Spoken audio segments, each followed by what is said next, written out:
So yes, all students, I welcome you back for Enlightened Educators, and as I've already told you that fifth sem ಮಕ್ಕಳಿಗೆ EMFT ಇತ್ತು 21 ಸ್ಕೀಮಲ್ಲಿ. So ಅವರಿಗಾಗಿ ನಾನು important ಕ್ವೆಶನ್ಸನ್ನು ಹೇಳಿದ್ದೆ ಅಂತ. So ಅದೇ ಥರನೇ ನಾನು ಏನಂತ ಹೇಳಿದ್ರೆ ಆ ವಿಡಿಯೋಗಳನ್ನೆಲ್ಲ ನಾನು ಇಲ್ಲಿ ಅಪ್ಡೇಟ್ ಮಾಡಿದ್ದೀನಿ EMW ಪ್ಲೇಲಿಸ್ಟಲ್ಲಿ ನೋಡ್ಕೊಳ್ಳಿ. This is EMW playlist and ಈ EMW ಪ್ಲೇಲಿಸ್ಟ್ನಲ್ಲಿ ನೇಮ್ ನನಗೆ ನಿಮ್ಮದು ಕರೆಕ್ಟಾಗಿ ನಂಗೆ ಇನ್ನೂ ಬಾಯಿಗೆ ಬರ್ತಲ್ಲ, because I know all the names and I don't know which name you all have, right? Do you have electromagnetic theory or do you have EM? I'll just check it out and write it, but all means the same. Okay, update this. EMW ನ ನಿಮಗೆ EM ಇತ್ತು ಅಂತಂದರೆ EM ಮಾಡ್ತೀನಿ, ಇಲ್ಲ ನಿಮಗೆ electromagnetic theory ಇದ್ದರೆ ET ಅಂತ ಮಾಡ್ತೀನಿ, ನಿಮ್ಗೆ EMW ಅಂತಲೇ ಇದ್ದರೆ EMW ಅಂತಲೇ ಇರಲಿ. I'll just make sure, but all the names are the same and the syllabus is the same. Okay, yeah. So as you can see here, I couldn't make up with my EMFT syllabus for you all due to some reasons. I have told you what. So my schedule is tight, and so now as I have to provide important questions at least to make you crack your exams. So I've already done that. As you all can see here, these videos which I have done, ನಾನು ಎಷ್ಟು ಸಾಧ್ಯ ಆಯಿತು ಅಷ್ಟು ಮಾಡೋಕ್ಕಾಗಿರೋಂಥದ್ದು ಇಷ್ಟೇ. ನನಗೆ ಬೇಜಾರಾಗ್ತದೆ, but as things is not supporting me, so I could do till here. Coulomb's law continued last ಆಯಿತು. ಸೊ ಇಲ್ಲಿಂದ ನೋಡಿ EMW Module 1 important questions, EMW Module 1 important questions part 2, 5th sem EMW important questions Module 4 and 5th sem EMW Module 2 important questions. ಇಷ್ಟನ್ನ ಮಾಡಿದ್ದೀನಿ. ನಿಮಗೆ 3 ಮಾಡ್ಯೂಲ್ಸ್ಗೆ important question ಮಾಡಿದ್ದೀನಿ, ಇನ್ನು 2 ಮಾಡ್ಯೂಲ್ಗೆ ಮಾಡಬೇಕು, ನಾನು ಖಂಡಿತ ಮಾಡ್ತೀನಿ. ಆ್ಯಂಡ್ ನೀವು ಹೇಗೆ EMW ಎಕ್ಸಾಮ್ ಬರೀಬೇಕು ಅಂತ ಹೇಳಿದ್ದೀನಿ. ಸೊ EMW ಅಂದ ತಕ್ಷಣ ಕನ್ಫ್ಯೂಸ್ ಆಗಿಬಿಡಿ, ಯಾವುದೇ ನೇಮ್ ಆದರೂ it is also called EMW electromagnetic waves, ET electromagnetic theory, EEM engineering electromagnetics, EMFT electromagnetic field theory and FT which is field theory. ಇಷ್ಟು ಹೆಸರುಗಳಲ್ಲಿ ಇರುವಂಥದ್ದು.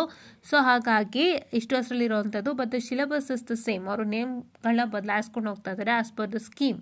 ಆಯಿತಾ? ಇವಾಗ 2010 ಮತ್ತು ಆ ಸ್ಕೀಮಲ್ಲಾದರೆ ಫೀಲ್ಡ್ ಥಿಯರಿ ಅಂತ ಇತ್ತು.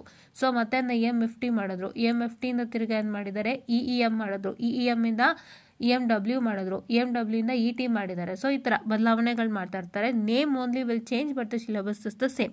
ಸೊ ಹಾಗಾಗಿ ಇದು ನಿಮ್ಮ ಸಿಲೆಬಸ್ಗೆ ಮಾಡೋಂಥ ಇಂಪಾರ್ಟೆಂಟ್ ಕ್ವೆಶನ್ಸ್. ಅದಕ್ಕೆ ಇಷ್ಟು ರೆಫರ್ ಮಾಡಿ. ನಿಮಗೆ Module 1ಗಾಗಿದೆ, 4ಗಾಗಿದೆ, 2ಗಾಗಿದೆ. ಇನ್ನು ನಿಮಗೆ ಇನ್ಯಾವುದಕ್ಕೆ ಮಾಡಬೇಕಾಗಿತ್ತು, 3 ಮತ್ತು 5 ಮಾಡಬೇಕಾಗಿತ್ತು. ಖಂಡಿತ ಮಾಡಿಕೊಡ್ತೀನಿ.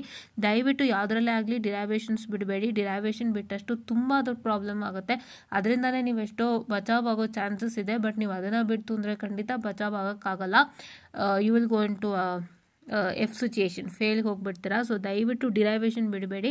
ನನ್ನ humble request, because I have also experience it this. ಡಿರೈವೇಷನ್ನ ಬಿಟ್ಟು ಎಷ್ಟು ತೊಂದರೆ ಆಗುತ್ತೆ ನಮಗೆ ಗೊತ್ತು. ಯಾವ ಮಾಡೆಲ್ ನಿಮಗೆ ಗೊತ್ತಿಲ್ಲ ಅಂದರೂ ಪರವಾಗಿಲ್ಲ, at least learn the derivations and right the derivation. ನಿಮ್ಗೆ ಒಂದು 6 ಮಾರ್ಕ್ಸ್ ಸಿಕ್ಕಿದ್ರೆ 6 marks also matters a lot in this particular. 6 ಅಲ್ಲ, ನಿಮಗೆ 1 or 2 ಸಿಕ್ಕಿದ್ರೂ ಮ್ಯಾಟ್ರ್ ಆಗ್ಬಿಡುತ್ತೆ. This subject has kind of that wherein your 6 marks and 2 marks ಎಲ್ಲ ಥರ ನಿಮಗೆ ಎಷ್ಟೇ ಮಾರ್ಕ್ಸ್ ಆಗಲಿ it will matter a lot, right? So ಹಾಗಾಗಿ ದಯವಿಟ್ಟು ಡಿರೈವೇಷನ್ಸ್ಗಳನ್ನ ಪ್ರಾಕ್ಟೀಸ್ ಮಾಡಿ. ಈ ಇಂಪಾರ್ಟೆಂಟ್ ಕ್ವೆಶನ್ಸ್ಗಳನ್ನ ಇವಾಗ ಪ್ರಾಕ್ಟೀಸ್ ಮಾಡೋಕ್ಕೆ ಸ್ಟಾರ್ಟ್ ಮಾಡಿ. ಎಲ್ಲೂ ಹುಡ್ಕಕ್ಕೆ ಹೋಗಬೇಡಿ. ನಮ್ಮ ಚಾನಲ್ ಸಬ್ಸ್ಕ್ರೈಬ್ ಆಗಿರ್ತಿರಲ್ಲ, ನಮ್ಮ ಚಾನಲ್ಗೆ ಓಪನ್ ಮಾಡಿ ಪ್ಲೇಲಿಸ್ಟಿಗೆ ಹೋಗಿ EMW ಪ್ಲೇಲಿಸ್ಟ್ ಸಿಗುತ್ತೆ. ನಿಮಗೆ ಸೇವ್ ಆಪ್ಷನ್ ಇರುತ್ತೆ. EMW ಪ್ಲೇಲಿಸ್ಟ್ ನಿಮಗೆ ಸೇವ್ ಆಪ್ಷನ್ ಇರುತ್ತೆ. ಸೊ ಸೇವ್ ಆಪ್ಷನ್ ಸೇವ್ ಮಾಡ್ಕೊಳ್ಳಿ, ಪ್ಲೇಲಿಸ್ಟನ್ನು ಸೇವ್ ಮಾಡ್ಕೊಳ್ಳಿ. ಇಂಪಾರ್ಟೆಂಟ್ ಕ್ವೆಶನ್ಸ್ಗಳನ್ನೆಲ್ಲ ವಾಚ್ ಮಾಡಿ.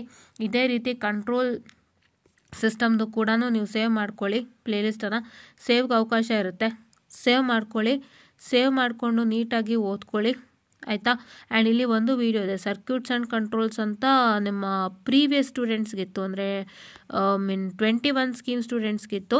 ಅವ್ರಿಗೆ ಸರ್ಕ್ಯೂಟ್ಸ್ ಆ್ಯಂಡ್ ಕಂಟ್ರೋಲ್ಸ್ಗೆ ಇಂಪಾರ್ಟೆಂಟ್ ಕ್ವೆಶನ್ಸ್ ಡಿಸ್ಕಸ್ ಮಾಡಿದೆ. ಅದರಲ್ಲಿ ನಾನು ಕಂಟ್ರೋಲ್ ಸಿಸ್ಟಮ್ಗೆ ಡಿಸ್ಕಸ್ ಮಾಡಿತ್ತು ಅಂದರೆ ಅದನ್ನು ಕೂಡ ಹಾಕ್ತೀನಿ. ಸೊ ದಯವಿಟ್ಟು 2 ಪ್ಲೇಲಿಸ್ಟ್ ಸೇವ್ ಮಾಡಿಕೊಂಡು ವಾಚ್ ಮಾಡ್ತಾರೆ. ತುಂಬ ಹೆಲ್ಪ್ ಆಗುತ್ತೆ. ಸ್ಕೀಮ್ ಆಫ್ ವ್ಯಾಲ್ಯೂಷನಿಂದನೂ ಹೆಲ್ಪ್ ಕೊಟ್ಟಿದ್ದೀವಿ. ದಯವಿಟ್ಟು ಚೆಕ್ಔಟನ್ನು ಮಾಡ್ಕೊಳ್ಳಿ ಅಂತ ಹೇಳ್ತಾ, so I will just wind up the session guys, and please to save it and watch it and get benefited ಅಂತ ಹೇಳ್ತಾ, ಥ್ಯಾಂಕ್ ಯು.